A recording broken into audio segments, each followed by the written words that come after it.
Hello and welcome to वैस ICS. Myself Abhishek Mishra. No generally अक्सर newspaper में, TV channels में आप पढ़ते होंगे, देखते होंगे, सुनते होंगे कि नंबर ऑफ टाइम आईपीसी की कोई धारा, कोई आर्टिकल या कोई ऐसा कोई सेक्शन जिस पर अक्सर हम विवाद देखते हैं, पाते हैं कि आज के टाइम पे वो धारा, वो सेक्शन जो है कितना रेलिवेंट है, कितना नहीं, उसको होना चाहिए कि नहीं होना चाहिए। उसी में से एक बड़ा इंपॉर्टेंट कंट्रोवर्शियल सेक्शन है, दैट इज ऑफ देशद्रोह, दैट इज सेडिशन। अभी हाल ही में जो 22nd लॉ कमीशन ने अपनी रिपोर्ट दी है, उसने साफ साफ कहा है गवर्नमेंट को उस रिपोर्ट में कि हमें सेडिशन एक्ट को, इस लॉ को कंटिन्यू करना चाहिए। हाँ, ये बात सच है, certain safeguard should be there, जिससे कि किसी के फंडामेंटल राइट का वायलेशन ना हो। मतलब लॉ कमीशन का मानना है that India needs such seditious law, ऐसा देशद्रोह कानून जो है हमारे देश में होना चाहिए।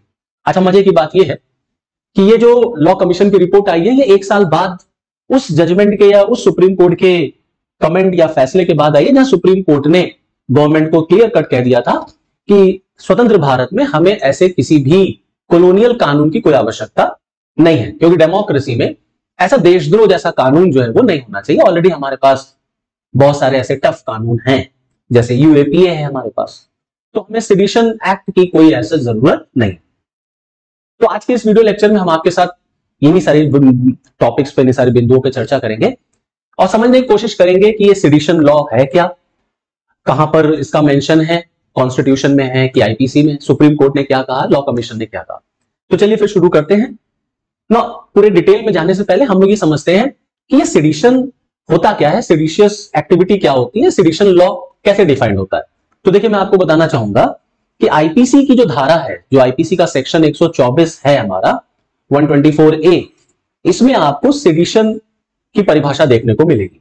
तो ये क्या कहता है? कहता है the offence of sedition is committed when any person by the word or otherwise brings or attempts to bring into hatred or contempt or excite or attempt to excite disaffection towards the government established by law. मतलब कि अगर कोई व्यक्ति अपने शब्दों से, अपने किसी कार्य से, किसी एक्टिविटी से इस तरीके का कोई कार्य करता है जिससे समाज में, सोसाइटी में जो स्थापित सरकार है उसके प्रति नफरत पैदा होती है, तो उसको हम एक देशद्रोह की एक्टिविटी में शामिल करेंगे। अच्छा, ये जो सेक्शन है ये प्री इंडिपेंडेंस का है, मतलब ये उस समय का है जब हम गुलाम हुआ करते थे।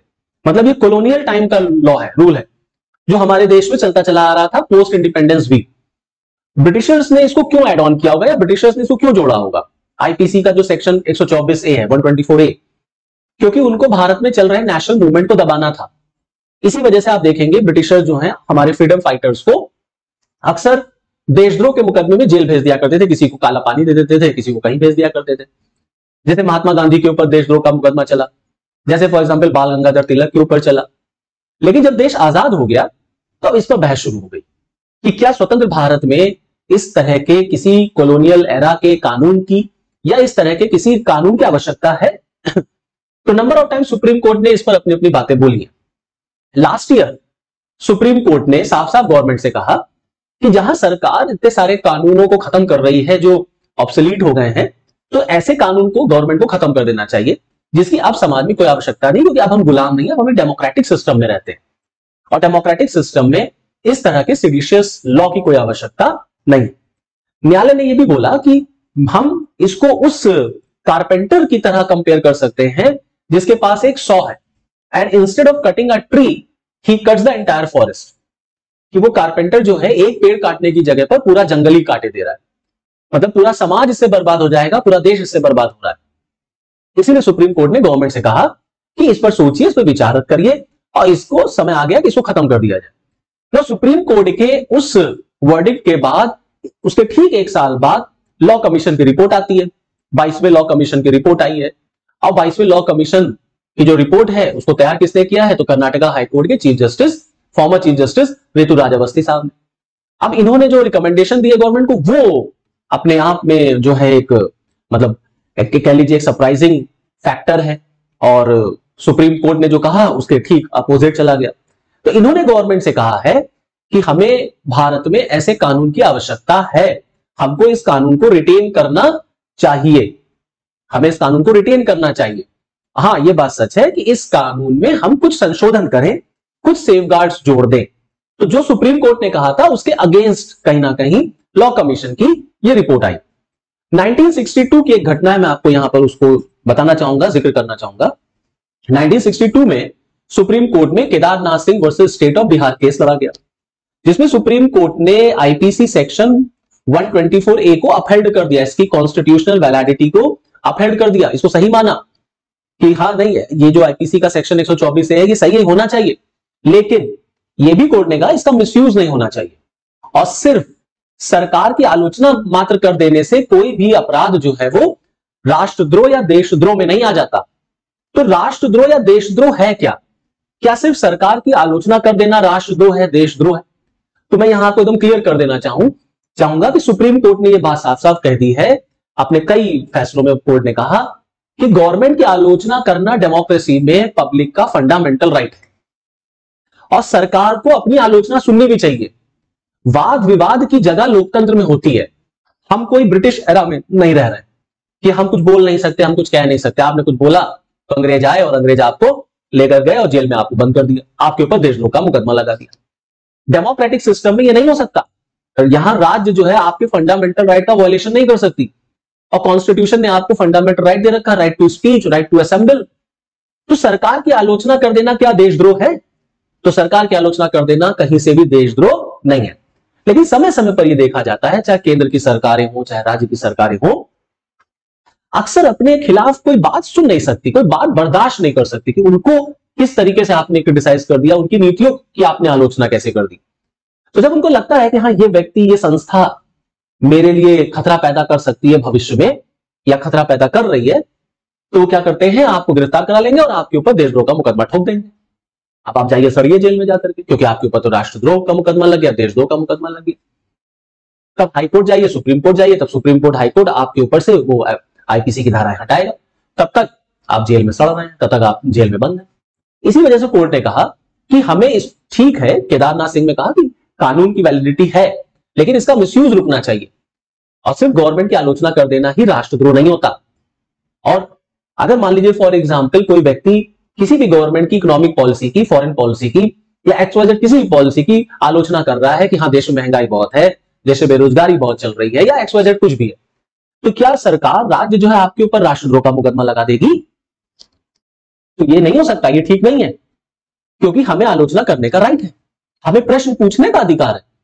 हमने सरकार को चुना है डेमोक्रेसी में, तो हम सरकार से नहीं प्रश्न पूछेंगे तो किससे प्रश्न पूछेंगे? तो गवर्नमेंट को हमारे प्रश्न से घबराना नहीं है, हमारे प्रश्नों का उत्तर देना है। जब तक, बड़ी इंपॉर्टेंट पॉइंट, कोर्ट ने कहा जब तक किसी व्यक्ति के कोई भाषण से, किसी स्पीच से, किसी एक्टिविटी से वायलेंस ना क्रिएट हो जाए, जब तक मेरे भाषण से दंगे ना हो, कहीं जो है वो अराजकता ना फैल जाए, देश की एकता और अखंडता को खतरा ना पैदा हो, तब तक मेरा वो एक्ट जो है वो राष्ट्रद्रोह के एक्ट में नहीं आएगा। यह बात कोर्ट ने एकदम क्लियर कट कह दी, जिससे कि हर किसी व्यक्ति के ऊपर राष्ट्रद्रोह या देशद्रोह का मुकदमा ना लगाया जा सके। अब जो ये लॉ कमीशन की रिपोर्ट आई, अब इसमें क्या कहा गया इसको भी आप समझ लीजिए। अभी लॉ कमीशन ने रिकमेंड किया है 3 इंपॉर्टेंट चेंजेस करने का, बड़ा इंपॉर्टेंट चेंज करने का इसने गवर्नमेंट ऑफ इंडिया से सजेस्ट किया, गवर्नमेंट ऑफ इंडिया को, कि जो लॉ है हमारा सेडिशन पर, उसमें 3 इंपॉर्टेंट चेंजेस किए जाए। पहला, जो रूलिंग थी केदारनाथ सिंह में सुप्रीम कोर्ट में, उसको इंक्लूड कर लिया जाए। मतलब जो डेफिनेशन है हमारी सेडिशन एक्ट की, उसको हमें चेंज करना है, और उसको चेंज करके उसमें हमें वायलेंस शब्द का इस्तेमाल करना चाहिए, in with the tendency to incite violence or cause public disorder. मतलब सिर्फ आलोचना मात्र से ही किसी के ऊपर देशद्रोह या राष्ट्रद्रोह नहीं लगेगा, जब तक वो पब्लिक डिसऑर्डर क्रिएट ना कर रहा हो, या जब तक उसके किसी वाक्य से, कार्य से वायलेंस ना क्रिएट हो जाए। तो ये तो एक पहला इंपॉर्टेंट रिकमेंडेशन है कि आप इसको एड ऑन कर लीजिए, जो आपकी परिभाषा है सरकार से कहा गया। दूसरा रिकमेंडेशन ये आया है कि जो पनिशमेंट का टेन्योर है उसको बढ़ाया जाए, और अगर किसी के ऊपर ये साबित हो जाता है, सिद्ध हो जाता है कि हाँ इसने राष्ट्रद्रोह किया है, देशद्रोह किया है, तो उसका पनिशमेंट जो है वो 7 years या लाइफ इंप्रिजनमेंट होना चाहिए। ये दूसरा इंपॉर्टेंट रिकमेंडेशन है। तीसरा इंपॉर्टेंट रिकमेंडेशन ये है कि जिससे कि लॉ का मिसयूज रोका जा सके, तो कहा गया ऐसे ही सिंपली एफआईआर ना लिखी जाए किसी के ऊपर, सबसे पहले एक प्रिलिमिनरी इंक्वायरी कंडक्ट की जाए, और वो भी इंक्वायरी कौन कंडक्ट करेगा? Not below the rank of inspector. जब ये इंक्वायरी कंडक्ट हो जाएगी तब सेंट्रल गवर्नमेंट और स्टेट गवर्नमेंट या कोई भी रिकमेंड कर सकता है, एफआईआर लिखने के लिए परमिशन दे सकता है। तो इस तरीके से ताकि हम इस कानून के मिसयूज को रोकें और इसका जो रेलेवेंस है उसको मेंटेन कर रखें। तो लॉ कमीशन ने सेडिशन लॉ को अपहोल्ड करने का जो रिकमेंडेशन दिया है गवर्नमेंट को, वो क्यों दिया, उसके पीछे क्या कारण है? तो मोटे मोटे तौर पर अगर आप समझे तो उसने बहुत सारी ऐसी बातें बोली जिससे वो ये प्रूफ कर रहे हैं कि नहीं, भारत को ऐसे कठिन कानूनों की आवश्यकता है। जैसे उन्होंने कहा, देश की एकता और अखंडता को बनाए रखने के लिए हमें ऐसे टफ कानून की आवश्यकता है। अच्छा, जो आलोचक हैं वो कहते हैं कि जब भारत में ऑलरेडी हमारे देश में आतंकवाद से निपटने के लिए, अनलॉफुल एक्टिविटीज से निपटने ऑलरेडी हमारे पास यूएपीए है, तो ये अंग्रेजी हुकूमत के कानून को हम क्यों ढो रहे हैं? आज की सोसाइटी में हमें क्या जरूरत है अंग्रेजी हुकूमत की चीजों को या उनके द्वारा बनाए गए कानून को कंटिन्यू करने? खत्म करिए इसको। तो लॉ कमीशन कहता है कि क्योंकि भारत इंटरनल सिक्योरिटी के मैटर पे नंबर ऑफ चैलेंजेस फेस कर रहा है, आतंकवाद भी है हमारे देश में, माओवाद भी है, नक्सलवाद भी है, तो ये जो इतनी सारी समस्याएं, जम्मू कश्मीर का इशू ऑलरेडी है ही, आप जान ही रहे, तो ये जो सारी समस्याएं हैं, लॉ कमीशन कहता है इनको डील करने के लिए ये जो कानून है ये बिल्कुल ठीक है और ये नेसेसरी है, क्योंकि ये कहीं ना कहीं आपके फंडामेंटल राइट्स के ऊपर लिमिटेशन लगाता है, रिस्ट्रिक्शन लगा देता है।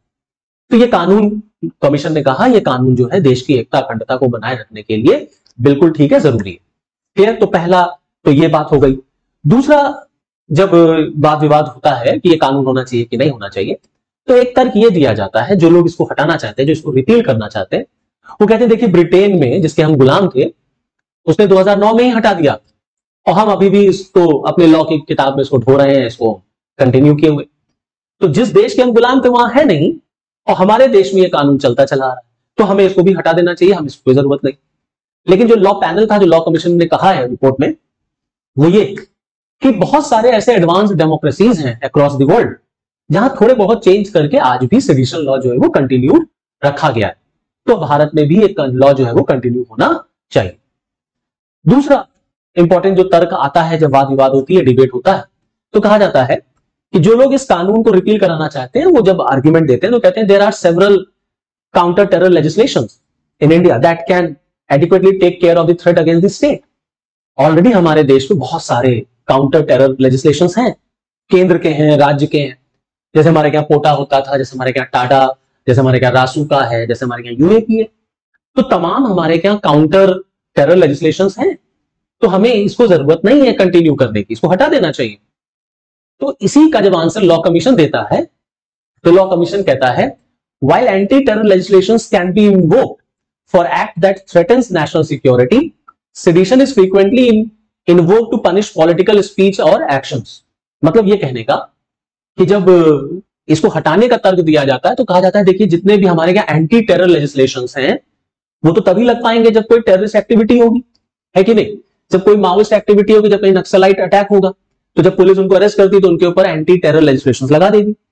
लेकिन जो ये सेडिशन है हमारे देश में, जो कानून है हमारे यहाँ राष्ट्रद्रोह का, ये पॉलिटिकली यूज हो जाता है और ये किसी व्यक्ति को परेशान करने के लिए, विपक्ष को परेशान करने के लिए, केंद्र की सरकार है या राज्य या रूलिंग पार्टी है, वो इसका यूज करती है फ्रीक्वेंटली, आपको बोलने नहीं देगी, आपको आपकी आवाज को दबा देगी, तो इसका फ्रीक्वेंटली यूज होता है, तो बल्कि यूज क्या, उसका मिसयूज होने लग जाता है।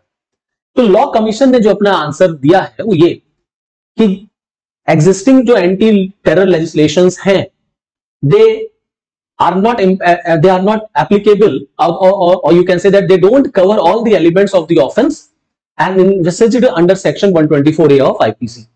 मतलब जो हमारे देश में एंटी टेरर कानून है, लेजिस्लेशंस है, वो आईपीसी के सेक्शन 124A के सारे एलिमेंट्स को कवर नहीं करते, इसीलिए हमको एक ऐसे कानून की आवश्यकता है, एंटी लेजिस्लेशन लॉ भी रहे और साथ साथ में ये सेडिशन लॉ भी कंटिन्यूड रहे। वो एक और ग्राउंड है जिस पर डिबेट होती है या जिसके आधार पर डिबेट होती है। तमाम बार मैंने भी अपने वीडियो लेक्चर में भी कहा कि कॉलोनियल लीगेसी है, कॉलोनियल लीगेसी। तो सुप्रीम कोर्ट भी कह चुका है इस कॉलोनियल लीगेसी को हम क्यों कैरी कर रहे हैं, इसको खत्म कर देना चाहिए। जो लोग इस कानून के अगेंस्ट है वो भी यही कहते हैं कि कॉलोनियल लीगेसी, इसको हमें खत्म कर देना चाहिए और आज के डेमोक्रेटिक रिपब्लिकन सिस्टम में इस कानून की या ऐसे कानून की कोई आवश्यकता नहीं रह गई है। तो दूसरी तरफ जब लॉ कमीशन अपना आंसर देता है, जब सपोर्ट करता है, तो लॉ कमीशन कहता है वैसे तो हमारे देश में तमाम चीजें ऐसी हैं जो कॉलोनियल हैं। भारत का पुलिस सिस्टम, भारत की ब्यूरोक्रेसी, भारत की न्यायपालिका, भारत का रेलवे, भारत का एजुकेशन सिस्टम, मतलब जो चीज आज हम कंटिन्यू कर रहे हैं उसमें से मैक्सिमम चीजें तो कॉलोनियल ही हैं। तो जो कॉलोनियल चलती चली आ रही है, जो इंस्टीट्यूशंस हमारे क्या हैं, पहले तो आप उसी को खत्म कर दीजिए।